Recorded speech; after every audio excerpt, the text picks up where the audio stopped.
Hello dear students, once again welcome you all to the Bishop Academy online classes. Today we study about the economics for class 11 and it's our third part, and today's chapter is the central problem of economy, and our today's topic is the central problem of economy, यानी कि centrally problem हमारी economy की क्या होती है उसके बारे में समझेंगे।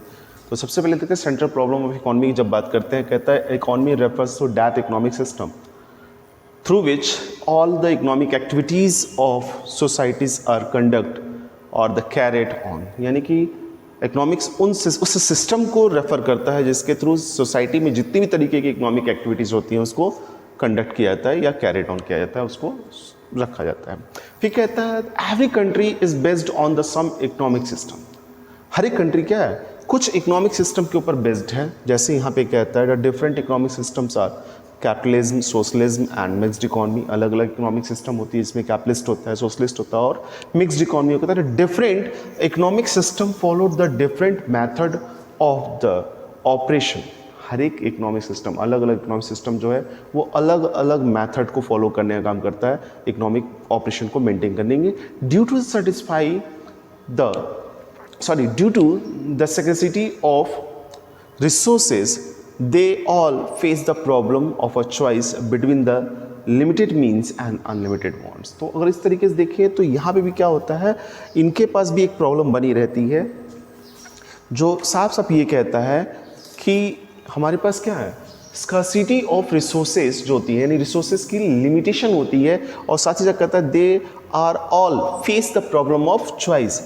रिसोर्स स्कार्स होने की वजह से हमें क्या फेस करना पड़ता है, प्रॉब्लम ऑफ चॉइस। क्यों? क्योंकि हमारे पास कहता है लिमिटेड मीन्स, हमारे पास मीडियम क्या है उस रिक्वायरमेंट को पूरा करने के लिए लिमिटेड है, लेकिन वांट्स क्या है, अनलिमिटेड है। कहते हैं these problems are called the central problem. इस प्रॉब्लम को हम क्या कहते हैं, सेंट्रल प्रॉब्लम कहते हैं। तो सेंट्रल प्रॉब्लम की जब बात करते हैं, थोड़ा सा फिर से समझ लीजिए, यहाँ पे कह रहा है कि limited means and unlimited ends, यानी कि हमारी जो लिमिटेड है, जो रिक्वायरमेंट है वो उसका कभी अंत तो होना ही नहीं है, लेकिन जिससे हम उस रिक्वायरमेंट को पूरा करते हैं वो लिमिटेड है। कहता है ये क्या करते हैं, ये जो दोनों चीज़ें हैं ये मिलकर क्या करती हैं, सेंट्रल प्रॉब्लम ऑफ इकोनॉमी को जनरेट करने का काम करती हैं। अब सेंट्रल प्रॉब्लम ऑफ इकोनॉमी की अगर बात करें तो इसको समझने के लिए एक थोड़ा सा मैप जो बनाया गया है इसको थोड़ा समझते हैं, जिसमें कहता है 3 बेसिक प्रॉब्लम जनरेट किए गए हैं। सेंट्रल प्रॉब्लम ऑफ इकोनॉमी को समझने के 3 बेसिक प्रॉब्लम जनरेट किए गए, जिसमें पहला आता है व्हाट टू प्रोड्यूस। फर्स्ट आपका है what to produce and how much to produce.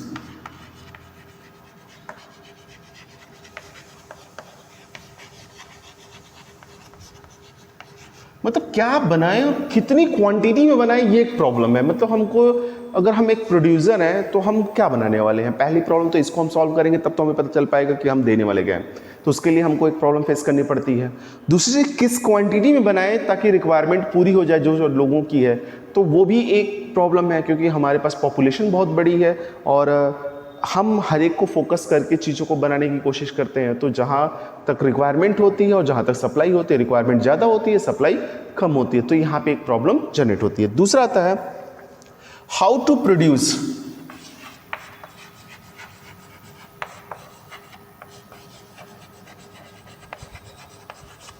कितना प्रोड्यूस करना चाहिए, हाउ मच, कितना प्रोड्यूस करना चाहिए। उसके बाद क्या आता है कि कैसे प्रोड्यूस किया जाए, यानी क्या प्रोसीजर होगा, कैसे प्रोड्यूस किया जाए। और लास्ट में हमारा तीसरा आता है, ये सबसे इंपॉर्टेंट लाइन है, तीनों के तीनों आपके किसी भी मतलब सेंट्रल प्रॉब्लम ऑफ इकोनॉमी के चॉइस को फोकस करते हुए।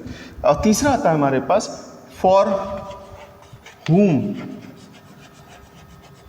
to produce।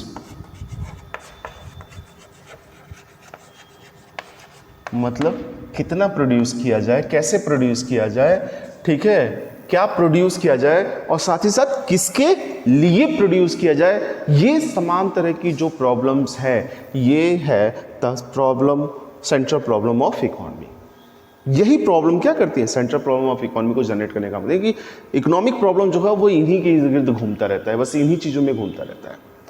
अब थोड़ा सा देख लें, अकॉर्डिंग टू प्रोफेसर सैमुएल्सन वो क्या कहते हैं, जैसा मैंने डायग्राम आपने देखा वही चीज़ है यहाँ पे। कहते हैं every economy has a 3 basic problem of resources. First, what to produce and in what quantity, क्या प्रोड्यूस किया जाए और किस क्वांटिटी में प्रोड्यूस किया जाए, हाउ टू प्रोड्यूस, कैसे प्रोड्यूस किया जाए, and for whom to produce, किसके लिए बनाया जाए। इस 3 तरह की प्रॉब्लम्स को मेंटेन करते हैं। थोड़ा सा डिटेल देख लीजिए इन्होंने कहने का मतलब क्या रहा है। कहता है the every first central problem of economy is related to the choice, यानी कि हर एक इकोनॉमी का जो सबसे पहला प्रॉब्लम है वो क्या है, related to the problem of choice. Choice से पहला प्रॉब्लम जनरेट होता है, यानी कि पहला प्रॉब्लम ही उनका क्या है, choice. For and the foremost problem of economy is, first बात करें एंड फॉरमोस्ट की बात करें, ज़्यादातर पहली बात करें या ज़्यादातर की बात करें, तो जो इकोनॉमिक प्रॉब्लम है व्हाट टू प्रोड्यूस और विच गुड्स, ठीक है, क्या बनाएं या कौन सा गुड्स बनाएं और या कौन सी सर्विस हम प्रोड्यूस करें, should be produce so that the maximum wants and needs of the people could be satisfied. ऐसा क्या हम बनाएं, कौन सी गुड्स बनाएं, कौन सी सर्विसेज बनाएं जो क्या करे, लोगों की जो सेटिस्फैक्शन है, जो नीड एंड वांट्स है, मैक्सिमम नीड्स एंड वांट्स को सेटिस्फाई कर सके विद लिमिटेड रिसोर्सेज, उनके पास जो अवेलेबल रिसोर्सेज है उसके थ्रू। जैसे हमें कुछ खरीदना है तो हमारे पास जितनी इनकम होगी उसी के बेसिस पे हम क्या करेंगे, चीज़ों को, अपनी रिक्वायरमेंट को उसी इनकम के बेसिस पे फुलफिल करने का काम करेंगे। तो हम एक प्रोड्यूसर के पॉइंट ऑफ व्यू के देखें, किसी के पास 1000 रुपये है तो उस 1000 रुपये में ऐसा हम कौन सा प्रोडक्ट बनाएं जिसमें उसकी जो ज़रूरत है सबसे ज़्यादा पूरी हो सके। फिर कहता है every economy has choose that what in that etch which should be satisfied and which should be सेक्रीफाइड। और हर एक इकोनॉमी क्या करती है, ये चूज करने का काम करती है कि क्या चीज़ उसको सेटिस्फाई कर सकती है और किसको उसको सेक्रीफाइड करना पड़ेगा, एंड पोस्टपोन्ड और द लेफ्ट, या किसको उसको छोड़ना पड़ेगा या किसको उसको आगे के टाइम के लिए रखना पड़ेगा। फिर ये कहता है regarding what to produce the many production related optimum options come before the use of the solution, come before us for the solution. तो अगर इस तरीके देखें तो many production related options, production से रिलेटेड जितने भी ऑप्शन हैं, तो इससे जैसे हम ये क्वेश्चन रखते हैं कि हमें क्या प्रोड्यूस करना चाहिए, किस क्वांटिटी, तो उसके सॉल्यूशन हमारे सामने आने शुरू हो जाते हैं। The main option has been given in the chart on the next page. तो ये क्या दिया गया है, तो कुछ चार्ट्स में दिया गया, जैसे मैंने आपको दिखाया था पिछले चार्ट पे कि हमारे पास क्या प्रॉब्लम्स होती है, उस तरीके की बात करता है। फिर कहता है when an economy decide what to produce, जब एक इकोनॉमी डिसाइड कर लेती है कि क्या प्रोड्यूस करना चाहिए, तो नेक्स्ट प्रॉब्लम आता है हाउ टू, हाउ मच, किस क्वांटिटी में। हमने ये प्रोडक्शन हमको क्या बनाना है हमने डिसाइड कर लिया, तो कितना बनाना है ये भी तो डिसाइड करना पड़ेगा, क्योंकि अगर हम ये डिसाइड नहीं करेंगे तो हमारे लिए एक प्रॉब्लम जनरेट होगी। फिर कहता है क्या, और we have to decide that what quantity of a consumptions goods and capital goods should be produce, किस क्वांटिटी में कंजप्शन होगा और किस क्वांटिटी में कैपिटल गुड्स का कंजप्शन होगा, ये हमें देखना पड़ेगा। कहता for the example if economy wants to increase the production of consumer goods, अब कंज्यूमर गुड्स और देखिए क्या कंज्यूमर गुड्स होते हैं और कैपिटल गुड्स होते हैं। तो कंज्यूमर गुड्स वो गुड्स होते हैं जो कंजप्शंस के लिए यूज़ किए जाते हैं, और कैपिटल गुड्स वो होते हैं जिनका इस्तेमाल करके हम नए गुड्स को बनाने का काम करते हैं। तो ये इकोनॉमी जब सोचती है कि उसे क्या करना है, कंज्यूमर गुड्स बनाना है, जैसे कि मान लीजिए क्लोथ बनाना है, टी बनाना है, और limited resources in the defined time, और लिमिटेड रिसोर्सेज हैं और एक डेफिनेट टाइम में बनाना है, तो कहता है the intervals then has been take the reduce the production of a capital goods like a tractor and television. तो वो क्या करती है, फिर जो प्रोडक्शन गुड्स होते हैं जो उनको रिड्यूस करने का काम करती है, जैसे कहता है टेलीविज़न हटा देगी और ट्रैक्टर हटा देगी, उससे क्या होगा, उसके पास जो रिसोर्सेज होंगे वो थोड़े से बढ़ जाएंगे, उसकी इनकम थोड़ी सी ग्रोथ कर जाएगी। अब कहता है कि व्हाट टू प्रोड्यूस, क्या बनाया जाए, तो बड़े अच्छे तरीके से इसमें समझाया गया है कि क्या बनाया जाए। व्हाट टू प्रोड्यूस की जब बात करते हैं तो इसमें कहता है कि there is a problem of choice. सही है, हमारे पास प्रॉब्लम है कि हम कैसे किसी चीज़ को बनाएं।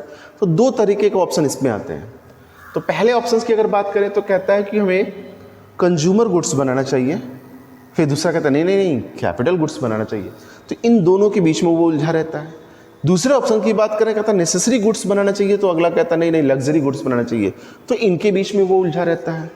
अगर मान लीजिए वो कंज्यूमर गुड्स बनाता है तो उसमें कौन कौन से गुड्स हो सकते हैं, व्हीट हो सकता है, क्लोथ्स हो सकता है, बिस्किट हो सकता है, तमाम तरह की चीज़ें जो कस्टमर सीधे इस पर कंज्यूम करता है। तो यहाँ अगर ये डिसाइड हो गया कि कंज्यूमर गुड्स बनाना है तो उसके पास वैरायटी आ जाती है। फिर कहता है कैपिटल गुड्स बनाना है, तो कैपिटल गुड्स में वो क्या बनाए, अगर कैपिटल गुड्स डिसाइड हुआ तो मशीन बना सकता है, इंस्ट्रूमेंट्स बना सकता है, मतलब इक्विपमेंट छोटे छोटे बना सकता है, ट्रैक्टर बना सकता है, और भी मशीनरी बना सकता है। तो यहाँ जब ये डिसाइड हो गया तो इसको बनाना आसान हो जाता है। फिर इसके बाद कहता है क्या यहाँ पे तीसरी चीज़, यहाँ दूसरी चीज़ क्या कहता है कि दूसरे ऑप्शन में देखें तो यहाँ कहता है नेसेसरी गुड्स कौन कौन से होते हैं, अगर उसको बनाया जाए तो जो डेली यूज के गुड्स होते हैं वो नेसेसरी गुड्स होते हैं। जैसे इसमें कहता है ब्रेड हो गया, क्लोथ हो गया, हाउस हो गया, अगर इनको देखा जाए तो ये हमारे डेली गुड्स। अगर ये डिसाइड हो गया तो फिर लग्जरी गुड्स में अगर डिसाइड तो कार हो गया, ज्वेलरी हो गया, एसी हो गया, फ्रिज हो गया, कूलर हो गया, ये तमाम तरह की लग्जरी गुड्स की बात करते हैं।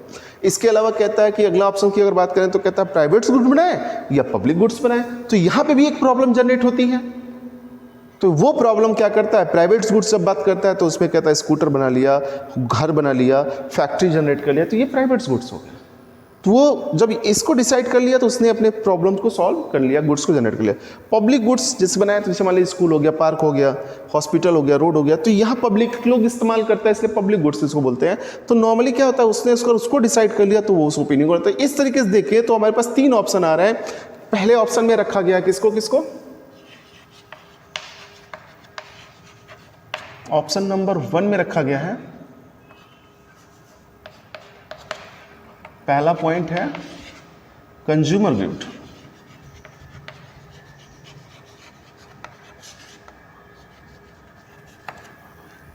दूसरा पॉइंट है कैपिटल गुड्स,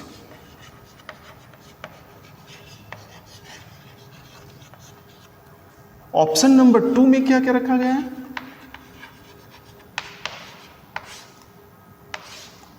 तो इसमें पहला गुड्स आता है नेसेसरी,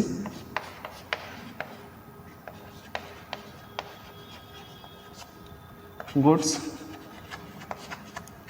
दूसरा ऑप्शन आता है इसमें लग्जरी,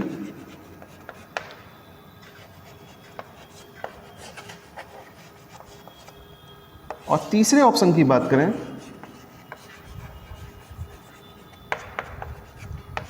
तीसरे ऑप्शन में आता है पहला हमारा प्राइवेट गुड्स, दूसरा आता है पब्लिक गुड्स।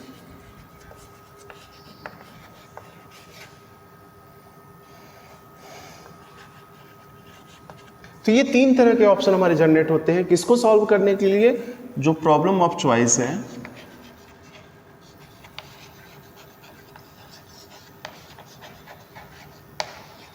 इसको सॉल्व करने के लिए, या फिर यूं कहिए कि व्हाट टू प्रोड्यूस, क्या प्रोड्यूस किया जाए, उससे रिलेटेड जो प्रॉब्लम ऑफ चॉइस आती है उसको सॉल्व करने के लिए। अब बताते हैं how to produce. How to produce का सेंस अगर देखें तो हम जो प्रोडक्शन बना रहे हैं उसको कैसे प्रोड्यूस किया जाए, उसका वे ऑफ मीन्स कैसा होना चाहिए, कैसे प्रोडक्शन होना चाहिए। तो यहाँ पे जैसे कह रहा है कि second problem before the economic how to produce, ठीक है, जो सेकेंड प्रॉब्लम है इकोनॉमी का वो क्या है, हाउ टू प्रोड्यूस है, कैसे बनाया जाए। In fact it is the problem related to the choice of techniques. अब यहाँ पे क्या है, हाउ टू प्रोड्यूस, ये याद रखिएगा, जैसे मैं आपको डिस्प्ले भी क्या कर रहा है, हाउ टू प्रोड्यूस में जो प्रॉब्लम है वो क्या है, चॉइस ऑफ टेक्निक।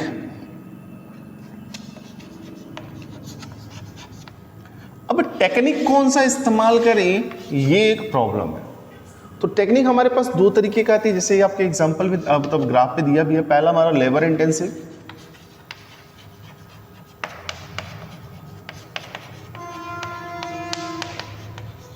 तो लेबर इंटेंसिव में क्या होता है, कैपिटल फॉर्मेशन इसमें कम होती है, कैपिटल कम लगाते हैं, लेकिन क्या होता है इसमें ज़्यादातर जो काम होता है वो लोग करते हैं, यानी कि लेबर का वर्क ज़्यादा होता है, जिसकी वजह से क्या फ़ायदा होता है, अनएम्प्लॉयमेंट की प्रॉब्लम जो होती है वो थोड़ी सॉल्व होती है और लोग एम्प्लॉयड ज़्यादा होते हैं, ठीक है। और दूसरा हमारे पास आता है इसमें लेबर इंटेंसिव के बाद कैपिटल इंटेंसिव।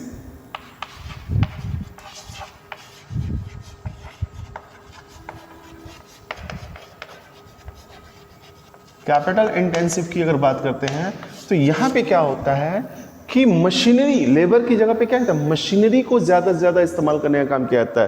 यहाँ जैसे कहता है in this techniques the more quantity of a capital is used as compare to the labour. यानी कि क्या कहता है, लेबर के कंपेयर में कैपिटल को ज़्यादा से ज़्यादा इस्तेमाल करने का काम किया जाता है, मशीनरी को ज़्यादा से ज़्यादा इस्तेमाल करने का काम किया जाता है। और इससे क्या होता है, जो प्रोडक्टिविटी होती है, जो प्रोडक्ट की क्वालिटी होती है, प्रोडक्शन की इफिशियंसी जो होती है वो बढ़ जाती है और प्रोडक्टिविटी भी बढ़ जाती है। यानी मशीन का इस्तेमाल करेंगे, जहाँ लेबर 10 यूनिट प्रोड्यूस कर रहा है वहाँ मशीन 100 यूनिट प्रोड्यूस करने की कैपेबिलिटी रखती है। तो ये थोड़ा सा डिफरेंस होता है। अब इसमें से हमें किसको चूज करना है, ये भी एक प्रॉब्लम है। अब आता है फॉर हुम टू प्रोड्यूस, किसके लिए बनाना है। तो यहां पे भी प्रॉब्लम आती है किसकी, ये प्रॉब्लम आती है डायमेंशन की। थर्ड जो हमारी इश्यूज है, फॉर हुम टू प्रोड्यूस। अब यहां पे ये प्रॉब्लम किसकी है, 2 डायमेंशन ये प्रॉब्लम रहता है, ठीक है।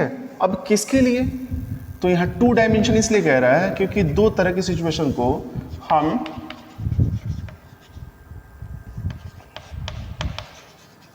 मेंटेन करते हैं। तो पहला डायमेंशन में क्या होता है, पर्सनल डिस्ट्रीब्यूशन, और दूसरा फंक्शनल डिस्ट्रीब्यूशन।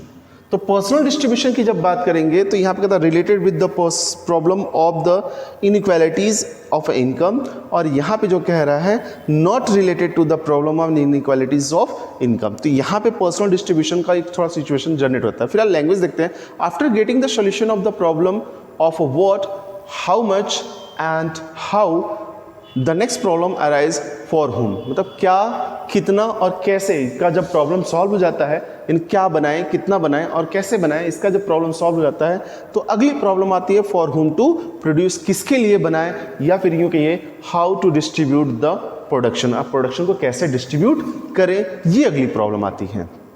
जिसमें कहते हैं there are 2 factors faces of the problems in distribution of the production. पहला पर्सनल डिस्ट्रीब्यूशन और दूसरा हमारा क्या होता है, फंक्शनल डिस्ट्रीब्यूशन। कहते हैं first face is related to the personal distribution, means that how the produce should be distributed between the different person and the families in the societies. यानी कि जो प्रोडक्शन हमने किया हुआ है वो अलग अलग फैमिली में एंड डिफरेंट पर्सन और फैमिलीज में कि सोसाइटी में डिस्ट्रीब्यूट कैसे किया जाए, इसकी प्रॉब्लम हमारे पास होती है। And it is also related the problem of unequal distribution of income. और ये क्या होता है, ये अनइक्वल डिस्ट्रीब्यूशन ऑफ इनकम को मेंटेन करता है। अब छोटा सा एग्जांपल इसका समझ लीजिए।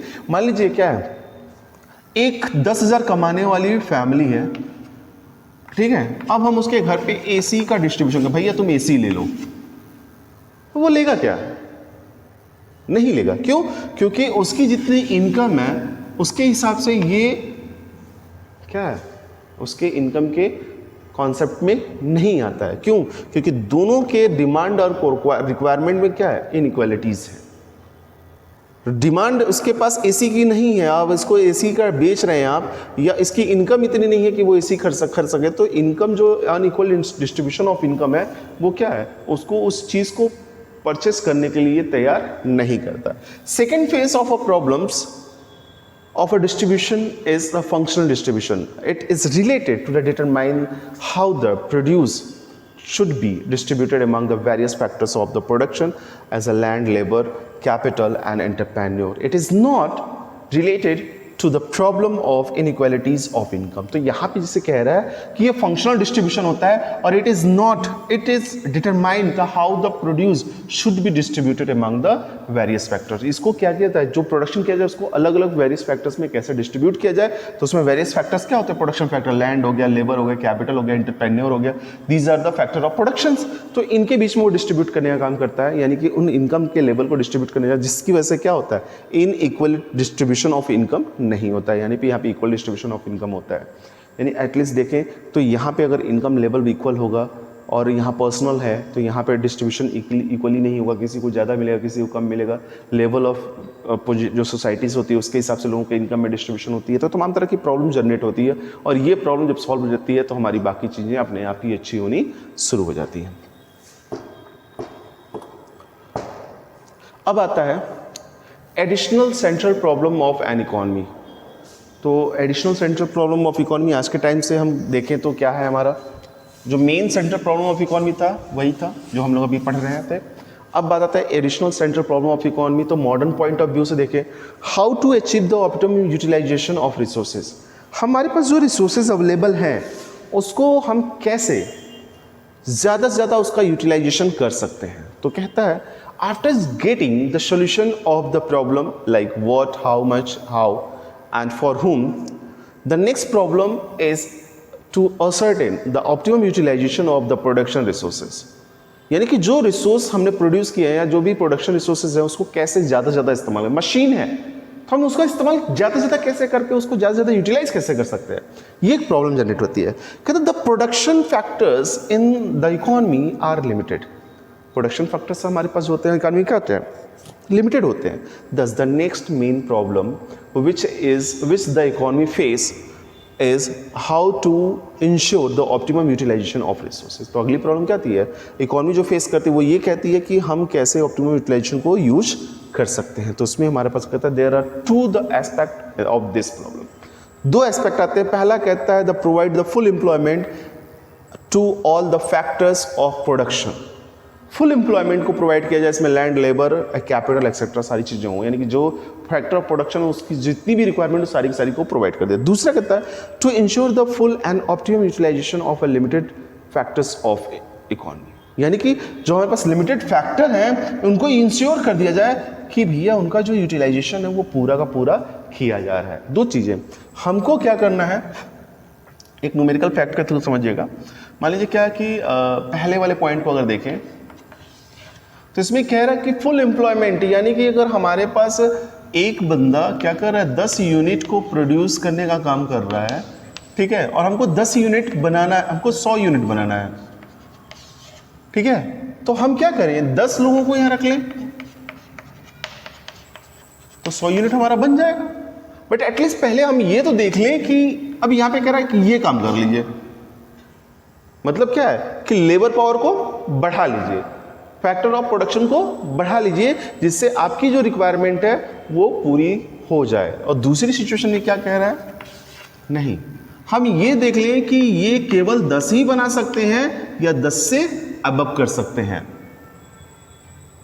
10 बना सकते हैं या 10 से अबव। अगर ये ज़्यादा कर सकते हैं तो हम देखेंगे पहला कम से कम 13 बना सकता है या 15 बना सकता है, अगर थोड़ा सा इसको एफर्ट दिया जाए, इसको थोड़ी सी हेल्प की जाए तो फिर हमारा क्या होगा कि हम कम लोगों को भी रख के मैक्सिमम यूटिलिटी को मेंटेन कर सकेंगे। तो वो ये चीज़ कहने का काम कर रहा है कि हम जो भी हमारे पास अवेलेबल रिसोर्सेज हैं हम उनको पूरी तरीके से क्या कर सकें, यूटिलाइज करें। इसको हमको पहले क्लियरिफाई करना है। In this way for the obtaining the full employment, an economy has to solve the problem of unemployment and underemployment of a resources, and also the ascertain the full or the optimum utilization of a resources in the economy। अभी इन दोनों के point of view से क्या कर सकती है, पहली चीज़ तो ऑप्टिमम यूटिलाइजेशन को मेंटेन कर सकती है इकोनॉमी में, और दूसरी जो फुल एम्प्लॉयमेंट को भी रिप्रेजेंट कर सकती है। तो यानी कि पहले वाले में एम्प्लॉयमेंट को वो बढ़ा ले तो अपनी रिक्वायरमेंट को पूरा करने का काम कर सकती है, ठीक है, वो मैक्सिमम जो रिसोर्सेज है उसको यूटिलाइज कर सकती है। मान लीजिए हमारे पास क्या, हमारे इंडिया में अगर देखें तो लेबर पावर ज़्यादा है। जब लेबर पावर ज़्यादा है तो हम कैसे उसको यूटिलाइज कर सकते हैं, तो हम सबको जॉब अपॉर्चुनिटी दे दें, सबको जॉब दे दें, सब कुछ ना कुछ काम करेंगे तो हम उसको इस्तेमाल कर लेंगे। अगर मान लीजिए लेबर पावर कम है लेकिन हमारे पास टेक्नोलॉजी ज़्यादा अच्छी है, हम क्या करते हैं, कह लीजिए कि हमारे पास जो फैक्टर ऑफ प्रोडक्शन वो बेहतर है, तो हम उसमें क्या कर सकते हैं, टेक्नोलॉजी को और बढ़ा के क्या कर सकते हैं, ज़्यादा से ज़्यादा बेहतर वर्क कर सकते हैं। फिर अगला इसमें आ जाता है problem how to achieve the economic growth. Economic growth को कैसे अचीव करेंगे इसके बारे में अगर देखा जाए तो यहाँ पे जिससे साफ साफ कहता है तो every economy wants to accelerate the economic growth by increasing its level of production. हर एक इकोनॉमी क्या करती है, अपनी इकोनॉमिक ग्रोथ को मेंटेन करने का काम करती है, और उसके लिए वो क्या करती है, एक्सेलरेट करती है, किसको, अपने इकोनॉमिक ग्रोथ को और इकोनॉमिक प्रोडक्शन के बेसिस में। यानी कि वो क्या करती है, इकोनॉमिक ग्रोथ को एक्सेलरेट करती है, किसको बढ़ा के, लेवल ऑफ प्रोडक्शन को बढ़ा के। अभी कहता है increasing the production capacity in the economy is a major problem. Production capacity किसी इकॉनमी में बढ़ाना एक बड़ा प्रॉब्लम, मेजर प्रॉब्लम है। अगर देखें तो यहाँ पे क्या होता है, बहुत कम ऐसी फैक्ट्रियाँ हो पाती हैं जो एक बार स्टार्ट हो जाती हैं तो उससे ज़्यादा वो प्रोडक्शन कैपेबिलिटी को बढ़ा पाती हैं। बहुत एक बड़ा प्रॉब्लम है कि किस बेसिस पे हम उसको बढ़ाएं, क्या और नई चीज़ें होनी चाहिए, क्या हम उसमें और वैराइटीज़ ला सकते हैं, प्रॉब्लम होती है। फिर कहते हैं the continuous use of a limited resources for the decrease the quantum of the available resources. अब हम लगातार जब किसी चीज़ को इस्तेमाल कर सकते हैं या कर रहे हैं तो क्या करता है कि वो धीरे धीरे उसका जो क्वांटिटी होती है वो डिक्रीज होनी शुरू हो जाती है, ठीक है, या फिर उसका ऑप्टिमम मतलब ज़्यादा रिसोर्स मतलब ज़्यादा उसको यूज करने की वजह से क्या होता है, जो अवेलेबिलिटी होती है रिसोर्सेज की वो भी क्या होती है, कम हो जाती है। Therefore it is necessary to improve the develop additional resources continuously so that the economic growth can be achieved by the increasing the production level। अब इस वजह से क्या होता है कि जब हम लगातार इस्तेमाल कर रहे हैं वो डिक्रीज हो रहा है, तो इस वजह से क्या करना पड़ता है हमें, it is necessary to improve the develop additional resources. अब ये जरूरी होता है कि उस जगह पे कुछ नए एडिशनल रिसोर्सेज को क्या किया जाए, डेवलप किया जाए, जिससे हम अपने इकोनॉमिक जो हमारा प्रोडक्शन लेवल है उसको इंक्रीज करके जो इकोनॉमिक गोल है उसको अचीव कर पाएँ। अब बात आता है the solution of a central problem in different economic system.